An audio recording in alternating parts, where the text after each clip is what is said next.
Assalamualaikum. Saya Nur Syazliana binti Jamaluddin akan membentangkan tentang tindak balas redox. Tengok perkataan redox ni. Redox.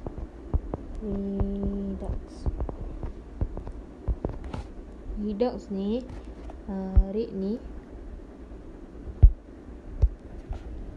rate ni dalam bahasa Inggeris rate ni reduction tu maksud dia penurunan. Ox ni oxidation, iaitu pengoksidaan. So redox ni adalah berkaitan dengan pengoksidaan dan penurunan. Apa itu tindak balas redox? Tindak balas redox ni adalah suatu tindak balas di mana kedua-dua pengoksidaan dan penurunan berlaku secara serentak. Dia maksud dia tindak balas tu pengoksidaan kedua-duanya dan penurunan berlaku serentak, dia berlaku pada masa yang sama. Macam mana nak takrifkan dia? Macam mana kita nak tahu pengoksidaan dan penurunan ni? Dia adalah berdasarkan dengan 4 cara, iaitu yang pertama, menerima atau kehilangan oksigen. Yang kedua, menerima atau kehilangan hidrogen. Yang ketiga, menerima atau kehilangan elektron. Yang keempat, dia ada perubahan dalam nombor pengoksidaan, sama ada dia naik atau dia turun. Macam mana kita nak tahu sama ada ia pengoksidaan atau penurunan? Dia ada 4 ni lah: oksigen, hidrogen, elektron dan nombor pengoksidaan. Yang pertama, terms dia adalah oksigen. Kalau oksigen dalam pengoksidaan, dia akan terima oksigen. Kalau penurunan, dia terbalik. Kalau pengoksidaan, dia terima penurunan, dia akan hilang oksigen. Hidrogen pula dia terbalik dengan oksigen. Dalam pengoksidaan, contoh dalam pengoksidaan, oksigen dia terima, hidrogen dia hilang. Penurunan pula, oksigen dia hilang, maka dia akan terima hidrogen. Yang ketiga, elektron.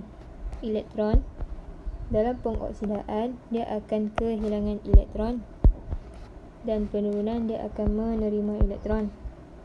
Yang keempat, iaitu nombor pengoksidaan. Nombor pengoksidaan ni dalam tindak balas pengoksidaan, dia akan berlaku peningkatan nombor pengoksidaan. Penurunan pula, dia akan berlaku pengurangan dalam nombor pengoksidaan.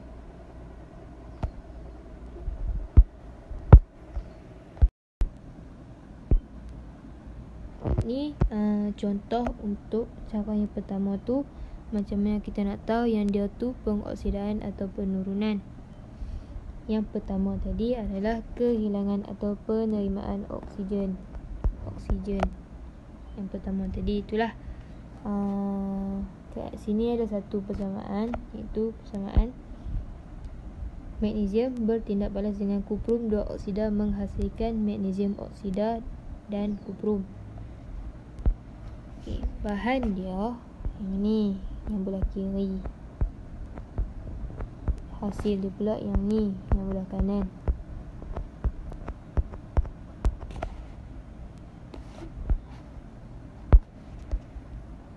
Tengok salah satu. Magnesium ni, daripada magnesium dia jadi magnesium oksida. Yang kuprum pula, daripada kuprum 2 oksida dia jadi kuprum. Magnesium dia berubah menjadi magnesium oksida. So magnesium ni dia menerima oksigen menghasilkan magnesium oksida. Maka magnesium mengalami pengoksidaan. Sebab apa? Sebab dia terima oksigen. Ni dia punya yang nombor 1, oksigen menerima oksigen. Tindak balas pengoksidaan. Kuprum 2 oksida pula. Kuprum dua oksida ni, daripada kuprum dua oksida dia berubah menjadi kuprum. So kuprum dua oksida ni dia kehilangan oksigen menghasilkan kuprum sahaja. Dia hilang oksigen. So tindak balas dia adalah penurunan. Kuprum dua oksida mengalami penurunan di mana dia hilang oksigen.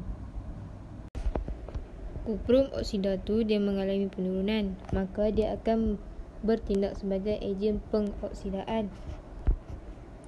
Ejen pengoksidaan. Apa maksud ejen pengoksidaan tu? Ejen pengoksidaan tu maksud dia bahan yang mengoksidakan bahan lain. Bahan tu kuprum oksida, dia mengoksidakan bahan lain. Bahan lain tu magnesium. So dia terbalik. Kalau bahan tu dia mengalami penurunan, dia akan bertindak sebagai ejen pengoksidaan. Kalau magnesium pula dia mengalami pengoksidaan, so dia terbalik, dia akan bertindak sebagai ejen penurunan. Dia menurunkan, maksud ejen penurunan tu bahan yang menurunkan bahan lain. Maka dia magnesium, dia menurunkan kuprum dioksida, dia jadi kuprum. Okay, cara yang kedua pula iaitu kehilangan atau penerimaan hidrogen. Okay, sini ada satu persamaan iaitu hidrogen sulfida bertindak balas dengan klorin menghasilkan sulfur dan hidrogen klorida. Kita tengok satu-satu. Hidrogen sulfida dia jadi sulfur. Allah, tak sampai. Sulfur.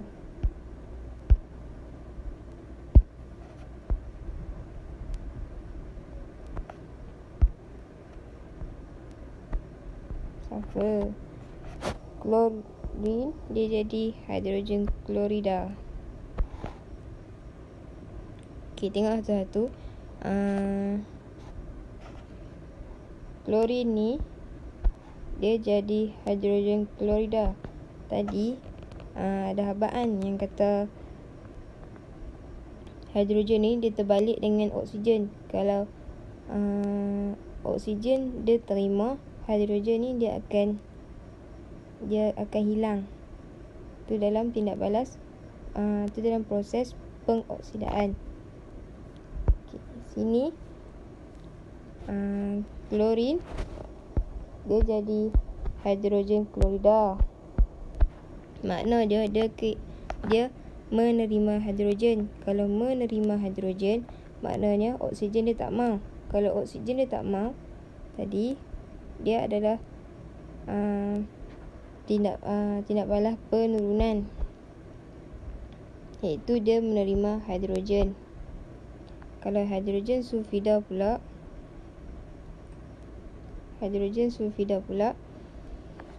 dia daripada hidrogen sulfida dia menjadi sulfur. Maknanya dia hilang hidrogen dia tu. Kalau dia hilang hidrogen, dia adalah dia mengalami pengoksidaan. Sebab apa? Sebab dia hilang hidrogen. Okay, tengok pula dia punya ejen. Kalau klorin dia terima hidrogen, maknanya dia mengalami penurunan. Bila dia mengalami penurunan, dia akan bertindak sebagai ejen pengoksidaan. Hidrogen sulfida pula dia kehilangan hidrogen. Bila dia kehilangan hidrogen, dia mengalami pengoksidaan. Maka dia akan bertindak sebagai ejen penurunan. Senang. Lepas tu kita sambung tindak balas redox dari segi penerimaan atau kehilangan elektron. Yang ni tindak balas antara natrium dan klorin menghasilkan natrium klorida.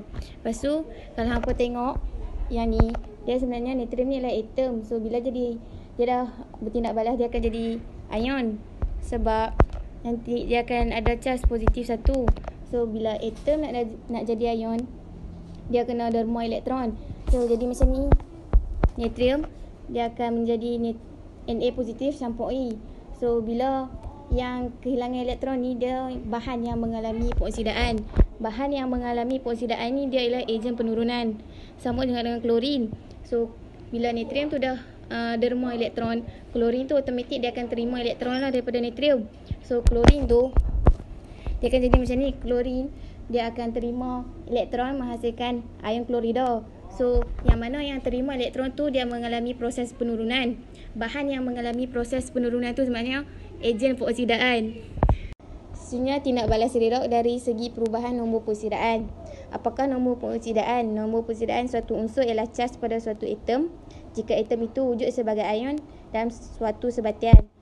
Kalau hampa tengok kotak ni ialah peraturan bagi memberi nombor peroksidaan kepada atom dalam unsur atau sebatian. So nombor peroksidaan bagi atom dan molekul bagi suatu unsur ialah sifar.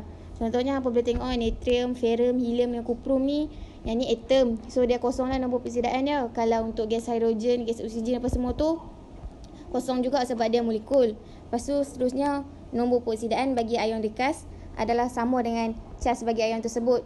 Kalau hampa tengok yang ni Na positif tu charge ion nombor peroksidaan dia ialah positif 1.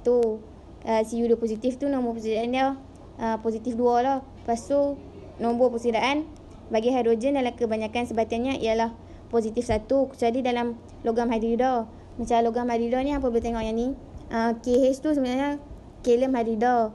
Dia nombor peroksidaan dia ialah negatif 1. Okay, sebenarnya nombor peroksidaan bagi oksigen dalam kebanyakan sebatiannya ialah negatif 2 kecuali dalam peroksida. Macam peroksida ni H2O2 dia punya nombor peroksidaan dia negatif 1. Lepas tu jumlah nombor peroksidaan unsur-unsur dalam suatu sebatian sama dengan kosong. Macam NaCl, H2SO4, NH3 tu kosong. Lepas tu jumlah nombor peroksidaan bagi unsur dalam ion polyatomik sama dengan cas-cas ion polyatomik tersebut. Kalau hampa tengok ni SO2 negatif tu dia nombor peroksidaan dia sama dengan negatif 2. MnO4 negatif tu dia punya cas ion dia negatif 1.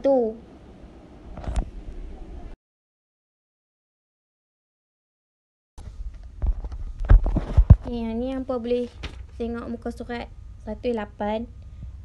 Latihan yang belah atas tu yang ni untuk hitung nombor peroksidaan bagi unsur yang digariskan dalam jadual berikut. Lepas tu hampa tengok yang first kali tu yang tu kalium permanganat. Yang ni hampa nak kira nombor peroksidaan bagi mangan tu Mn tu. Lepas tu yang ni dia sebatian unsur dia punya nombor peroksidaan dia akan sama dengan kosong dah.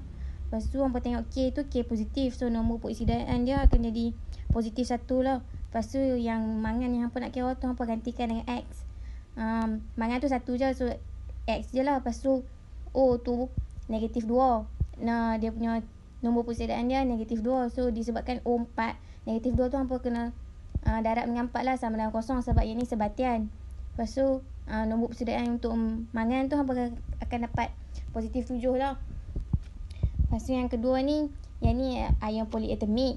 Ion polyatomik ni dia ada nombor peroksidaan. Nombor peroksidaan ni hampa tengok O7 2 negatif tu. Nombor peroksidaan dia tu hampa ambil yang belah atas. 2 negatif tu akan jadi negatif 2 lah. Lepas tu yang hampa nak kira tu Cr tu kromium. So kita gantikan dia dengan X. Disebabkan kromium tu ada 2. So hampa kena jadikan dia 2X lah. Tambah dengan O. O tu dia punya nombor peroksidaan dia negatif 2. Dia ada O7. O7 tu negatif 2 tu kena darab dengan 7 lah. Sama dengan negatif 2 sebab ni ion polyatomik. Charge dia negatif 2. Kromium tu hampa akan dapat nombor peroksidaan dia positif 6. Yang latihan muka surat 1.8 tu hampa boleh sambung lah. Cuma hampa kena tengok lah yang jumlah nombor peroksidaan bagi unsur-unsur dalam satu sebatian tu kosong. Yang lagi satu yang jumlah nombor peroksidaan bagi unsur-unsur dalam ion polyatomik tu sama dengan charge polyatomik tu. Yang tu kalau hampa tak faham, hampa boleh tengok muka surat 1.6 dengan 1.7. Sistem penamaan. Okey, apa kaitannya sistem penamaan ni dengan nombor pengoksidaan? Okey. So, kalau unsur tu ada lebih dari satu nombor pengoksidaan. Okey, jika unsur tu mempunyai lebih daripada satu nombor pengoksidaan, ada 2 ke, ada 3 ke nombor pengoksidaan, maka okey, dalam penamaan, okey, kita kena letakkan angka Roman dalam kurungan. Okey, contohnya okey, cuprum. Okey, cuprum ada dua nombor pengoksidaan. Ada positif 2, ada positif 1. Okey. So kalau positif 2 ni je kuprum sulfat. Okey, Cu 2 positif, SO4 2 negatif. So formula dia CuSO4. Okey. Yang satu lagi ni Cu positif 1. Cu positif dengan SO4 2 negatif. Silangkan, so dapat Cu2SO4. Jadi di sini ada dua nombor pengoksidaan. Jadi kita tulis je nombor angka Roman ni, okey, di dalam kurungan untuk menunjukkan yang dia punya perbezaan nombor pengoksidaannya dan nombor charge dia lah. Okey, kuprum ni dia punya nombor positif 2, so kuprum 2. Ni positif 1, kuprum 1. Okey, kuprum 2 sulfat, kuprum 1 sulfat. Okey, jika untuk nama ion pun sama, ion kuprum 2, ion kuprum 1. Okey, seterusnya contoh lain, ferrum. Okey, ferrum pun ada dua nombor pengoksidaan. Ferrum 2 positif, ferrum positif 3. Okey, Fe 2 positif, Fe 3 positif. Okey, jadi dia punya penamaan, okey, ferrum 2 klorida, ferrum 3 klorida. Okey, mesti diletakkan angka Roman ni. Okey. Okey, tindak balas redox dari segi perubahan nombor pengoksidaan. Okey, yang ni kita nak tahu yang dia tu tindak balas redox atau bukan tindak balas redox. Okey, nyatakan maksud pengoksidaan berdasarkan perubahan dalam nombor pengoksidaan. Apabila nombor pengoksidaan bagi suatu unsur bertambah, nombor pengoksidaan dan bertambah, ia mengalami pengoksidaan. Okey, kalau nombor pengoksidaan dia tu dia bertambah, dia mengalami pengoksidaan. Okey, maka unsur tersebut akan bertindak sebagai ejen penurunan. Okey, nyatakan maksud penurunan berdasarkan perubahan dalam nombor pengoksidaan. Apabila nombor pengoksidaan bagi suatu unsur berkurang, nombor pengoksidaan satu unsur dia tu berkurang, ia mengalami penurunan.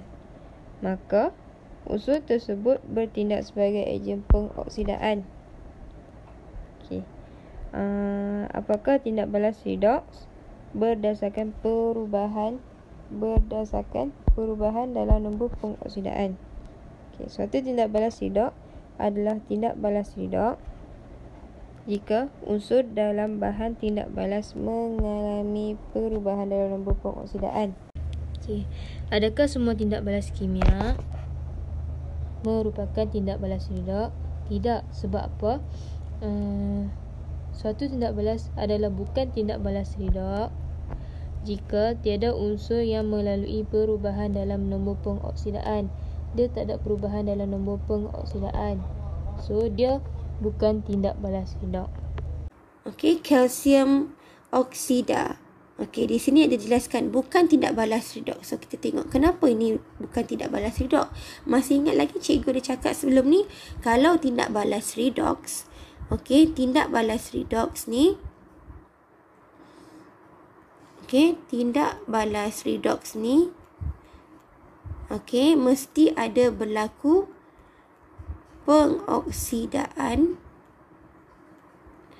dan penurunan secara serentak.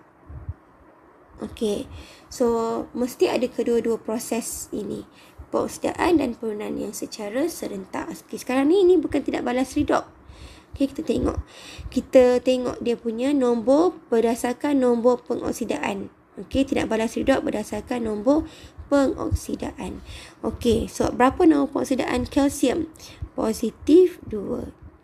Okay, yang sebelah sini, sebelah kanan pun positif 2.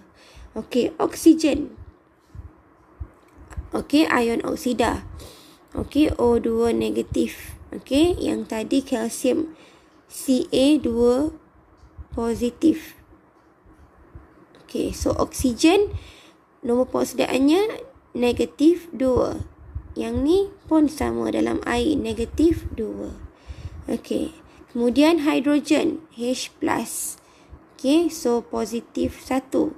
Yang ini pun sama, hidrogen dalam air H2O positif 1. Okey, klorida Cl negatif, so negatif 1. Yang ini pun sama, negatif 1. Okey, 2 ni sebab kita dapat bila dipindah silangkan CaCl2. Pindahkan silang C dapat CaCl2. Okey, sekarang ni kita tengok.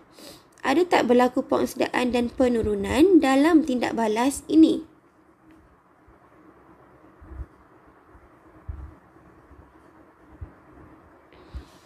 Okey, kita tengok. Ada tak berlaku tindak balas penurunan dalam tindak balas ini? Okey, tengok berdasarkan nombor pengoksidaan. Okey, positif 2. Kalsium positif 2 kepada positif 2. Maka nombor pengoksidaan tidak berubah. Nombor pengoksidaan oksigen negatif 2 kepada negatif 2 pun sama, tidak berubah. Nombor pengoksidaan hidrogen positif 1 kepada positif 1 pun sama, tidak berubah. Ion klorida Cl kepada Cl negatif 1 kepada negatif 1 pun sama, tidak berubah. Maka tidak ada perubahan nombor pengoksidaan di dalam ni. Tak ada perubahan pun nombor pengoksidaan dalam ni. Jadi ini bukan tindak balas redox. So bukan semua tindak balas kimia adalah tindak balas redox. Jadi kita kena tengoklah tindak balas redox tu dari segi nombor perubahan nombor pengoksidaan, ataupun kita boleh tengok sama ada penambahan ataupun kehilangan hidrogen, penambahan atau kehilangan oksigen. Ataupun satu lagi segi kita boleh tengok pemindahan elektron. So kita kena tengoklah. Tengok yang ini bukan tindak balas redox. Seterusnya kita sambung dengan menulis persamaan untuk tindak balas redox. Apakah persamaan setengah pengoksidaan? Persamaan setengah pengoksidaan ini persamaan yang mewakili pengoksidaan yang berlaku melibatkan kehilangan elektron dan pertambahan dalam nombor pengoksidaan. Apakah persamaan setengah penurunan? Persamaan yang mewakili penurunan berlaku melibatkan penerimaan elektron dan pengurangan dalam nombor pengoksidaan. Yang contoh satu tu hampa boleh tengok dalam kursus 111. Yang ni macam mana hampa nak kenal persamaan setengah pengoksidaan tu. Hampa nampak SO4 dengan SO4 tu hampa boleh potong sebab dia sama kan. So yang tinggal tu aluminium dengan kuprum sajalah. Lepas tu hampa tengok yang aluminium yang mula-mula ni dia atom, so dia punya nombor pengoksidaan dia kosong. Hampa tengok yang selepas nak panah tu dia jadi ion. So aluminium tu cah dia positif 3. So dia punya nombor pengoksidaan daripada kosong dia bertambah jadi positif 3. So bila dia nombor pengoksidaan dia tambah, bahan tu yang mengalami pengoksidaan. So persamaan setengah untuk pengoksidaan ni adalah aluminium. So akan jadi macam ni. Al akan jadi Al3 positif campur dengan 3E. So yang tinggal tu kuprum sajalah. Lepas tu persamaan setengah penurunan tu hampa kena ambil kuprum. Ni ion nak jadi atom, dia kena terima elektron. So Cu2 positif tu dia campur 2E akan jadi kuprum.